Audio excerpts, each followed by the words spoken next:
It was the winter of 1977, and the heart of the KGB's first chief directorate, the sword and shield of the Soviet Union's foreign intelligence, was choking on cold, metallic fear. It had not started with a bang. There was no explosion, no declaration of war.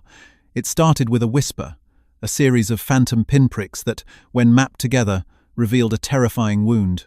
The first reports were dismissed as anomalies, as statistical noise. An agent, a low-level diplomat feeding technical data from a plant in Ohio, missed a check-in. Then another, a trade attaché in Bonn, was suddenly recalled by the West Germans for undiplomatic activities.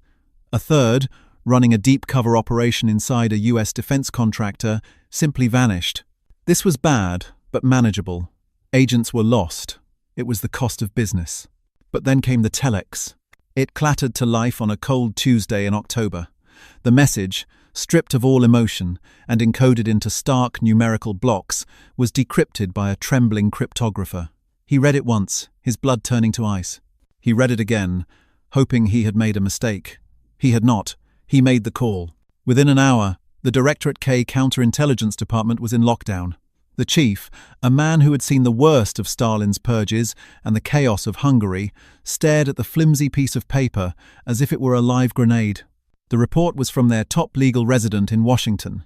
It detailed a coordinated multi-city operation by the Federal Bureau of Investigation. Not one, not two, but 12 assets in the KGB's Line X network had been compromised.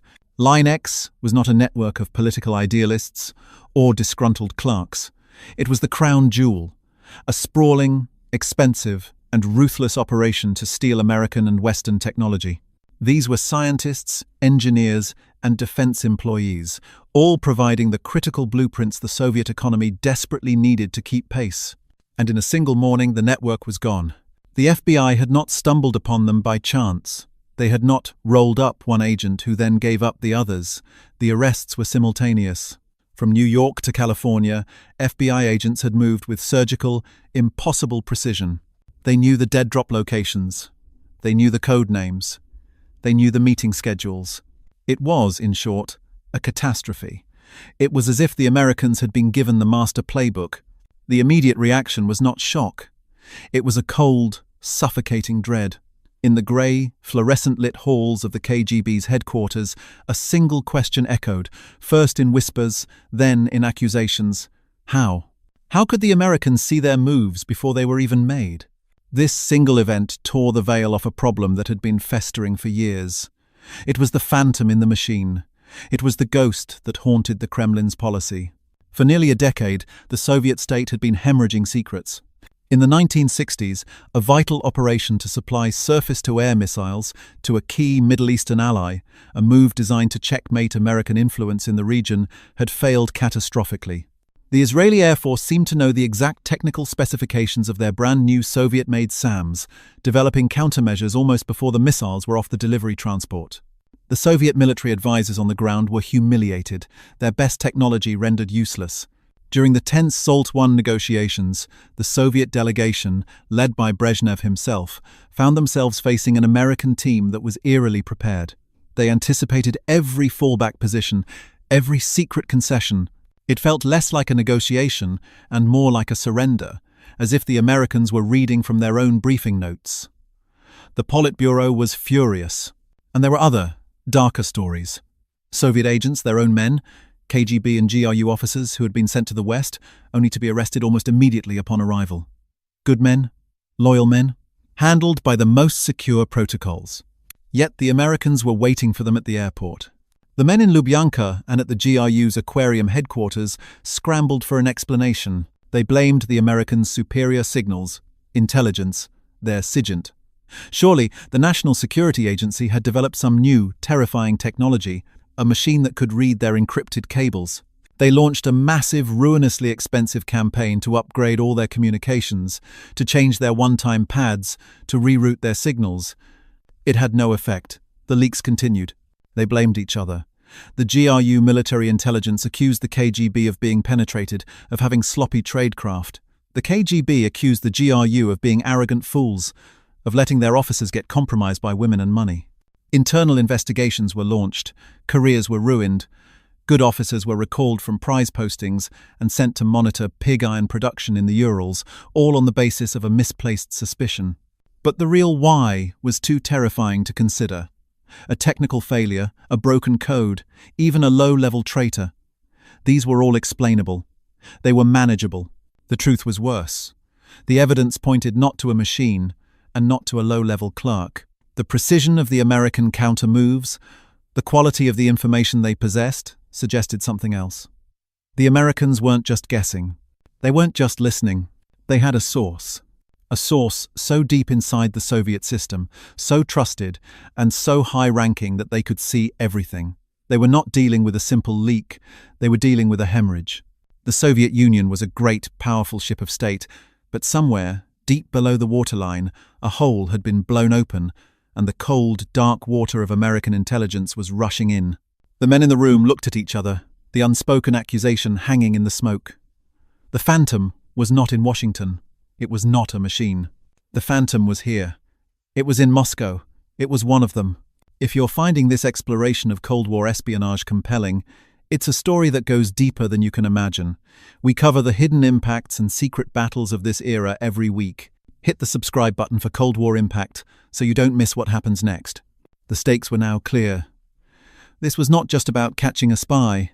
This was about the survival of the Soviet project. If the Americans knew their military plans, their technical capabilities, and their negotiating positions, then the Soviet Union was not a superpower. It was a puppet, its strings being pulled by a master in Washington. The hunt was on. The greatest mole hunt in the history of the KGB was about to begin. They were hunting for a ghost, a spectre. They were looking for a shadow that had access to the files of the Politburo itself. They had no idea that the man they were looking for was not a shadow. He was a hero, a decorated general of the GRU, a man who walked the same halls they did, who sat in their meetings, and who for over 2 decades had been systematically, patiently, and devastatingly tearing their entire world apart, one secret at a time. The investigation was about to begin, but it was already 20 years too late. The machine for finding traitors, once turned on, does not easily turn off. Inside the sterile confines of the first Chief Directorate and the GRU's headquarters, the hunt for the Phantom began, and it consumed everything. This was not a police investigation. It was a purge, wrapped in the language of counterintelligence. It was an act of profound, institutional paranoia. The man tasked with leading this hunt from the KGB side was a brutal, meticulous, and deeply suspicious man. He headed Directorate K, the internal counterintelligence arm, a man whose entire career was built on the idea that everyone was a potential traitor until proven otherwise. And now he had proof. He had the ashes of Line X. He had the reports of compromised weapons systems. He had the transcripts of the SALT negotiations, where the Americans seemed to be reading from a script. His investigation was not a scalpel. It was a hammer. He started with the obvious. Every man and woman in the KGB and GRU with access to the compromised information was now a suspect. That was thousands of people. He needed to narrow the field. He focused first on those who had served in the West, particularly in New York. The logic was simple. The CIA was most active there, and it was the easiest place to make a dangle, an offer of betrayal. Dozens of officers were recalled from their prized Western postings.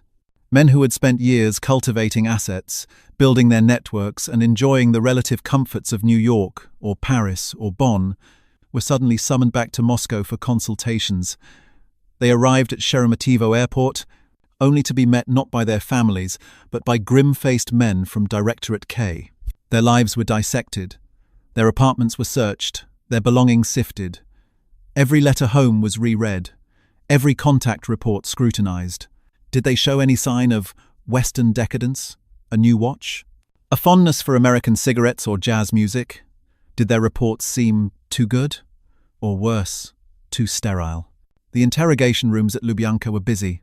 Men who had been heroes of the service, holders of the Order of Lenin, were subjected to hours of relentless questioning. Tell us about your meeting with the American trade representative in 1973. Why did you request a posting in the United States? Explain this expenditure. It was a test of loyalty that no one could pass, because the questions were not designed to find the truth. They were designed to find a flaw, a crack, any weakness that could be exploited to close the case. The effect on morale was catastrophic. Trust, the essential currency of intelligence work, evaporated. Officers who had shared barracks and bottles of vodka for 20 years suddenly viewed each other with suspicion. A casual comment about the poor quality of Soviet-made shoes could be interpreted as ideological discontent. A request for a specific file could be seen as a sign of espionage. The vibrant, competitive and ruthless world of Soviet intelligence turned inward and began to eat itself alive. While the KGB was tearing itself apart, the GRU military intelligence was conducting its own parallel hunt. The GRU had been compromised just as badly, if not worse. The technical specifications of their newest tanks, the targeting data for their intermediate-range missiles, the war book for an invasion of Western Europe, all of it was considered blown. The GRU's internal security, the aquarium's own guardians, believed the leak must be coming from the KGB. The KGB, they reasoned, was full of politically minded intellectuals and diplomats, men who were soft, men who could be broken or bought by the decadent West. The GRU, by contrast, was made of soldiers. They were patriots. The KGB, naturally, believed the exact opposite. The GRU officers were reckless cowboys, they argued. They were obsessed with technology and hardware, and were sloppy with their human sources. They were arrogant, and critically, they had more access to the specific military technical secrets that the Americans seemed to know so well. So, the two most powerful intelligence agencies in the Soviet Union, instead of cooperating, began to investigate each other. They planted false information in briefings attended by the other agency, hoping to see if that specific piece of disinformation would show up in an American diplomatic cable. They shadowed each other's officers. They competed for resources, not to fight the CIA, but to expose the traitor in the rival service. This internal war was a gift to the Americans, and it was a perfect smokescreen for the real source. As the years of the 1970s bled into the 1980s, the mole hunt became a permanent, grinding feature of Soviet life. It was a bogeyman. The Phantom had a name, or rather, many names. Inside the services, he was called the Director. He was called the Ghost of New York, or simply the Source. Legends were built around him. They said he was a high-ranking official in the Central Committee itself, a politician who had lost faith in communism. They said he was a scientist, a genius in their most secret nuclear weapons lab at Arzamas 16, who was feeding the Americans the secrets of the atom. The most terrifying and persistent theory was that it wasn't a he at all, it was a they. It was a network. The Americans, they theorized, had not just recruited a mole. They had built an entire system of moles, a parallel intelligence service operating right under their noses. This was the most horrifying conclusion, because it meant that the rot was not in one man, but in the entire structure. It meant that no one could be trusted. To counteract this phantom network, Directorate K became an entity of almost unbelievable power.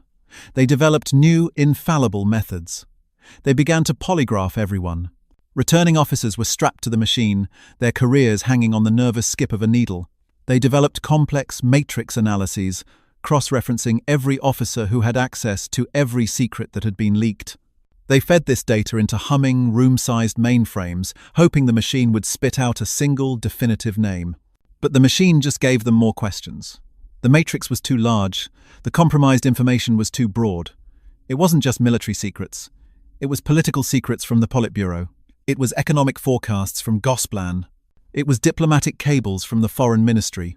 The list of suspects who had access to all of this was impossibly small. It included Brezhnev himself, it included the head of the KGB, and the head of the GRU. This was the final, terrible conclusion they reached, and one that they could not act upon. The leak was not coming from a mid-level officer in New York. It was not coming from a disgruntled scientist. The data was clear. The Phantom, the Source, the ghost who was gutting the Soviet Union, had to be one of the most powerful men in the country. He had to be a general. He had to be a hero of the Soviet Union. He had to be someone so trusted, so decorated, and so pure that he was, for all intents and purposes, invisible. They were looking for a monster, a traitor who had sold his soul to the West for money or ideology. They were looking for a shadow. They never thought to look for the man who sat at the table with them, the man who helped write the GRU's official assessments of the damage, a charming, intelligent, and universally respected Major General. A man who had served in the most sensitive posts in the United States and in Asia. A man who had for 25 years been the CIA's greatest secret.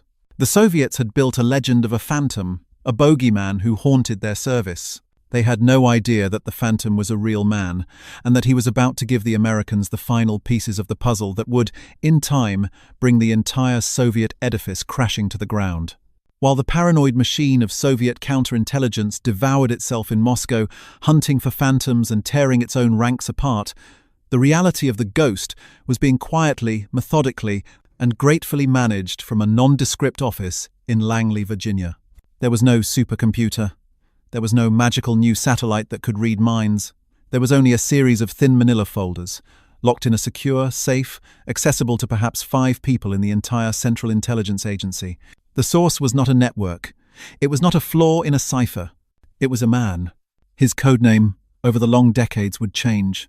To the FBI, he was Tofat. To the CIA, he was Bourbon, then Rome, then a dozen other designators as security protocols evolved. But his name, his real name, was Dmitry Fyodorovich Polyakov. And he was not a disgruntled clerk or a mid-level diplomat.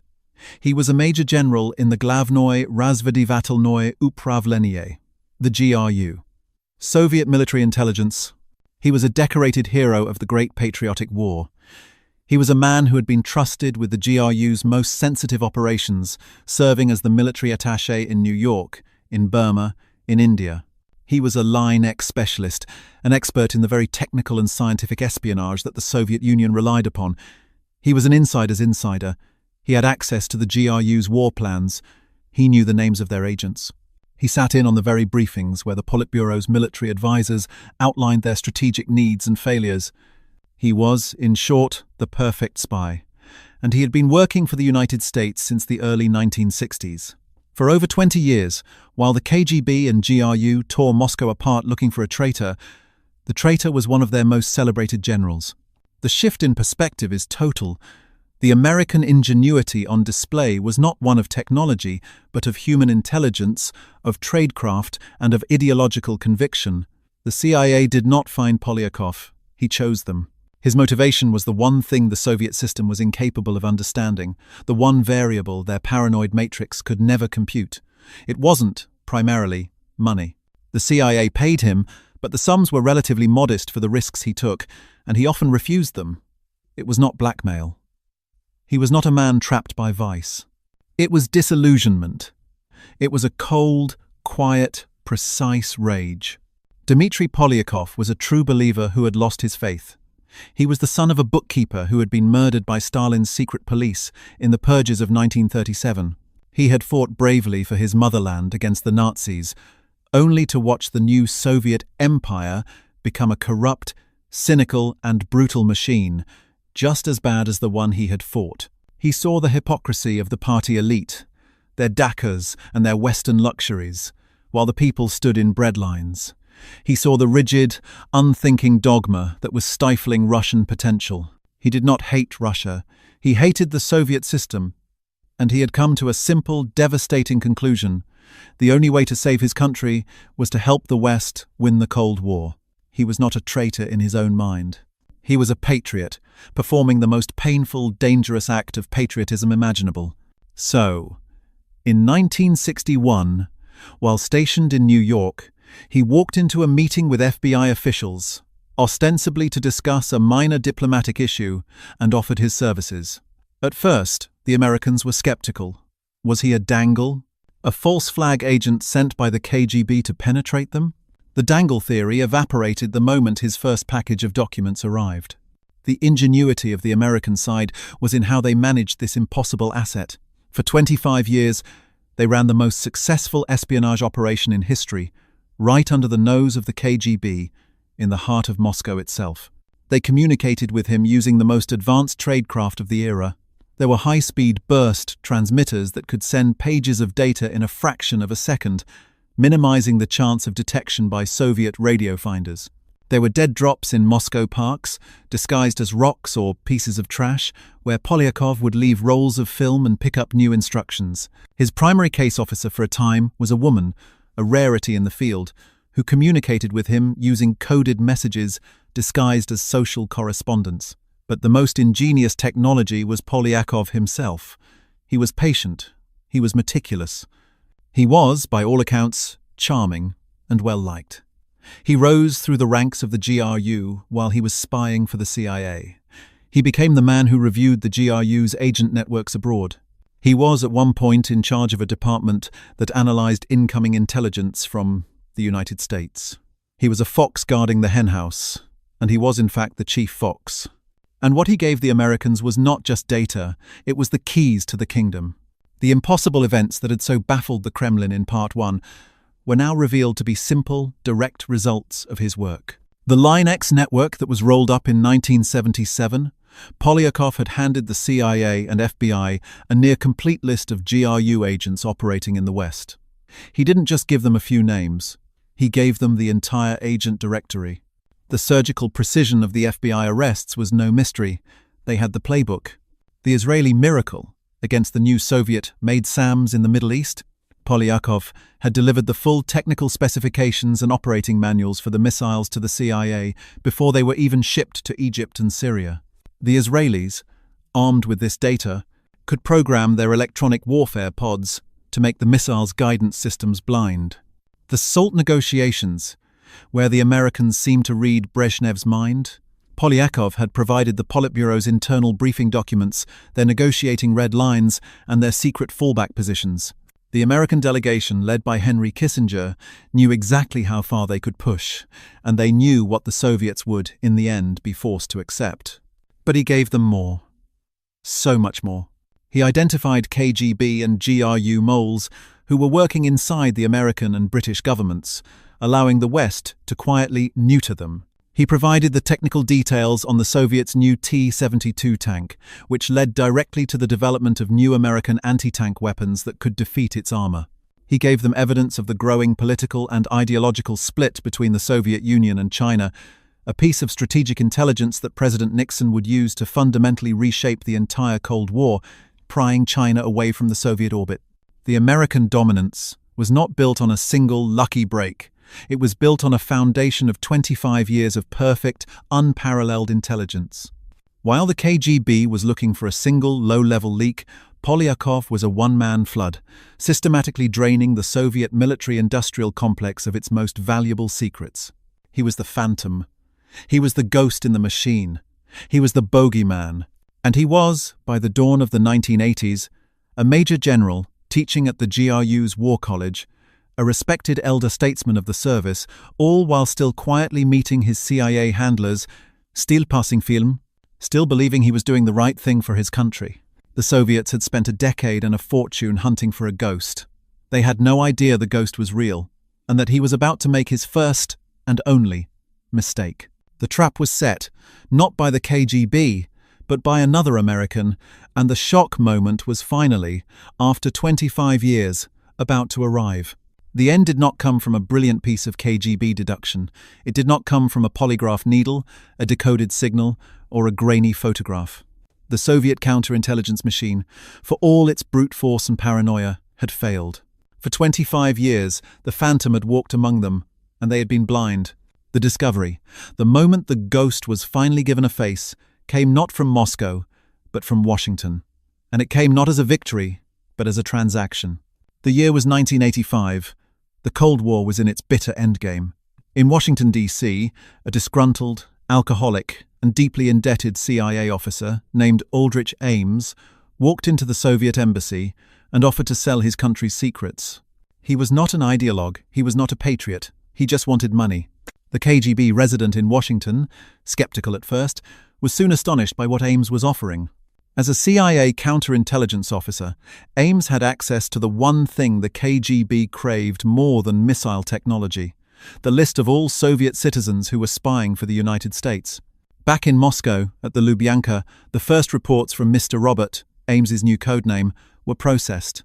A low-level clerk, a mid-level diplomat, good catches. This was excellent work. And then the file landed. It was a thick file, and the KGB officers who opened it assumed it was another low-level asset. They read the name on the cover, and they did not understand. They read it again. It must be a mistake, a typo. Perhaps another man with the same name. The name was Polyakov, Dmitry Fyodorovich, Major General, hero of the Soviet Union, decorated veteran, respected instructor at the GRU's War College. This was not shock. It was a complete, systemic failure of reality. It was as if they had been told a building's foundation wasn't just cracked, but that it had never existed at all. Polyakov, the old man who drank tea with the current GRU chief, the man who had sat on committees investigating leaks, the man who was, by all accounts, a model communist and a perfect Soviet soldier. It was impossible. It had to be a CIA provocation, a dangle of such absurd proportions that it was designed to make them eat their own. The head of Directorate K refused to believe it. He demanded more. Ames, happy to oblige for another $50,000, provided more. He provided operational details, dates of meetings, code words, the specific types of information Polyakov had passed. The KGB officers cross-referenced the new data with the old, cold case files. The Line X network collapse in '77, Polyakov had access. The Salt 1 briefing papers, Polyakov had access. The SAM missile specifications? Polyakov had written part of the final report. The truth descended on them like a physical weight. The phantom was not a network. The ghost was not a machine. The bogeyman was not some shadowy politician in the Central Committee. It was Uncle Mitya. It was General Polyakov. The paranoia, the fear, the institutional self-mutilation of the past 25 years, all of it had been for nothing. They hadn't been hunting a brilliant elusive network. They had been hunting one man so perfectly placed, so deeply trusted, that he was quite literally invisible to them. He was not in the system, he was the system. The shock moment was this. Their entire security apparatus, the vaunted sword and shield of the party, had been defeated, not by an army, but by a 63-year-old man who loved his grandchildren and believed the Soviet project was a lie. The order was given. It was the most sensitive operation in KGB history. It could not be a mistake. The arrest was a masterpiece of Soviet precision and brutality. It was not a dramatic confrontation. They could not risk him knowing, could not risk a gunshot, a cyanide pill, a signal to the CIA. It was July of 1985. Dmitry Polyakov, now retired from the GRU but still a man of influence, was invited to a consultation with some old army colleagues. He arrived at the building, was greeted warmly by a young officer, and was led down a familiar corridor. He was, by all accounts, relaxed. He was an old hero, respected by all. He was led into a conference room, the door shut behind him. The officer who had greeted him was not GRU. He was from the KGB's Alpha Group. Before Polyakov could even register the men waiting in the room, he was seized. There was no struggle. He was an old man, and they were professionals. It was quiet, efficient, and total. Dmitry Polyakov simply vanished.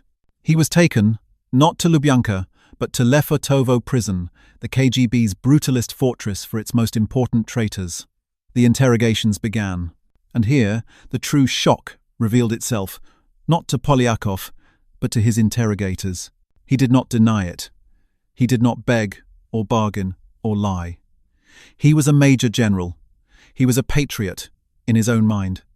He was, as he saw it, a soldier in a war he had already won. So he told them. He told them everything. The interrogators, men who had seen the worst traitors and liars, sat in stunned silence. They would bring in a file. "We suspect you in the compromise of the Line X network in." Polyakov would cut them off. "You mean the one in '77, or the earlier one in New York? For the '77 case, here are the names of the agents I gave them. I also gave them the GRU's entire operational budget for North America. You seem to have missed that." They brought him evidence of the compromised SAM missiles. "Yes," he said. "I gave them the full radar, frequency and guidance schematics.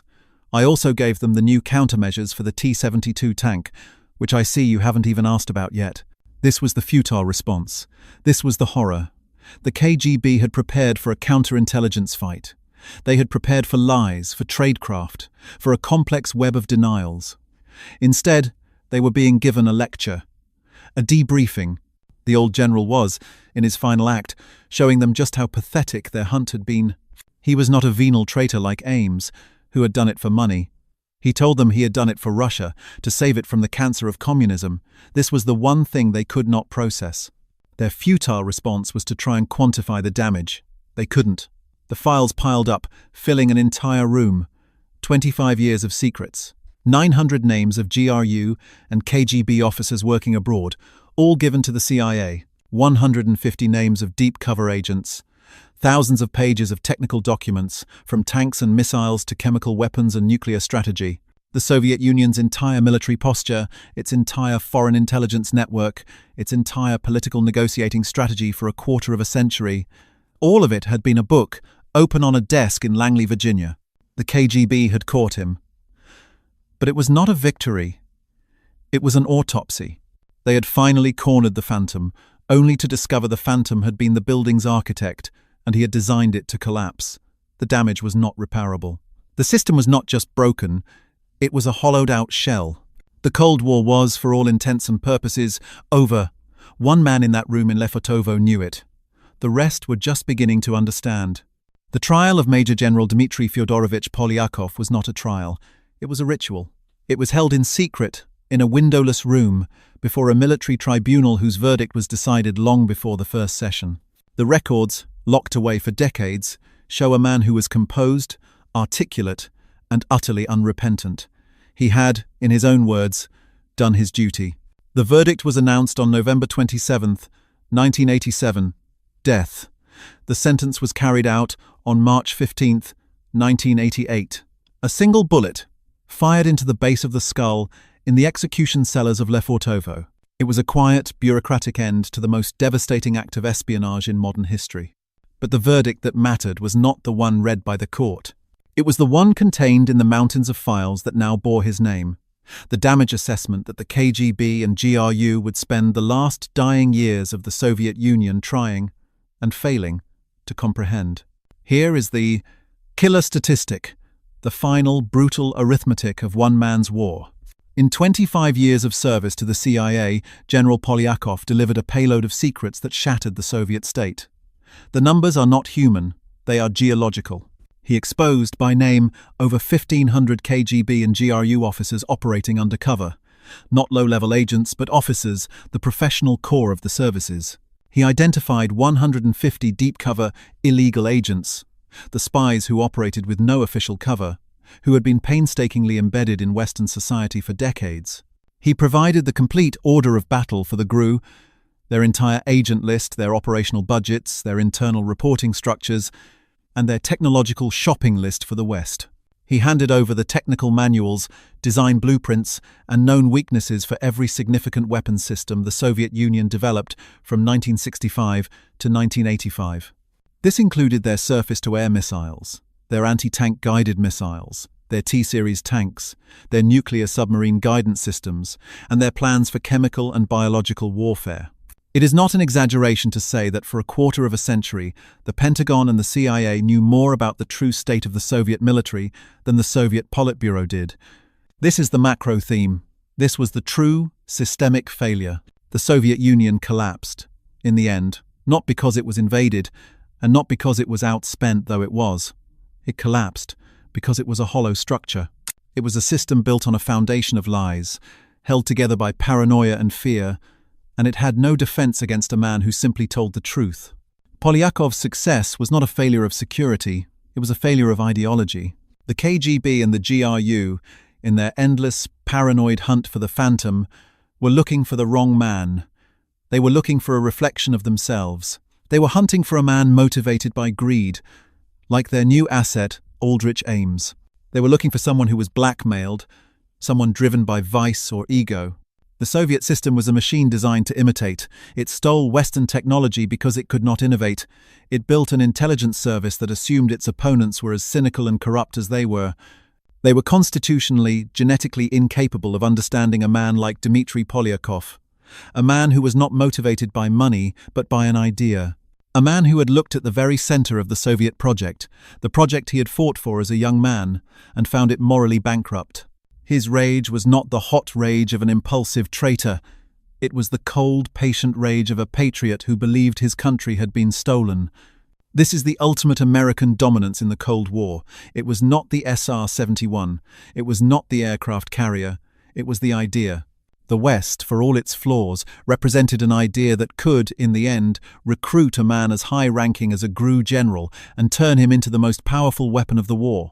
The KGB's futile response, the purge of its own ranks, the execution of Polyakov, the millions of rubles spent on new locks and new codes. It was all useless. It was like a medieval physician bleeding a patient who was already dying of a mortal wound. The disease was not the leak. The disease was the system. Polyakov was not a flaw in that system. He was its inevitable product. He was the ghost in the machine, the spectre of truth in a palace of lies. On March 15th, 1988, the Soviet state believed it had solved its problem. In a damp, concrete room, the phantom was finally made real, and then he was extinguished. The secret was kept. The machine, for a brief, final moment, seemed to be working again. 1 year later, in November 1989, the Berlin Wall, that great, ugly symbol of the Soviet system's reliance on force, was breached. Not by an army, but by ordinary people who, like Polyakov, had simply stopped believing. The great Soviet machine, that terrifying colossus that had haunted the world for 70 years, was a hollow shell. Its internal supports, its most secret plans, its deepest fears, all of it had been known to its enemy for decades. It had been gutted, meticulously and patiently, from the inside, by one of its own most decorated heroes. The Cold War was not won by a missile. It was won in a quiet dead drop in a Moscow park, in a roll of film passed by a man in a general's uniform who believed he was saving the soul of his country. CIA Director James Woolsey would later call him the jewel in the crown, the man who kept us from being annihilated. Dmitry Polyakov, the man the KGB had hunted for 25 years as a phantom, had, in the end, proven to be the one thing they could not defeat, an honest man. And when the final history of the Cold War was written, it was his name, not theirs, that defined the true power dynamic. He was the man who saw the end coming and dedicated his life to making sure it arrived.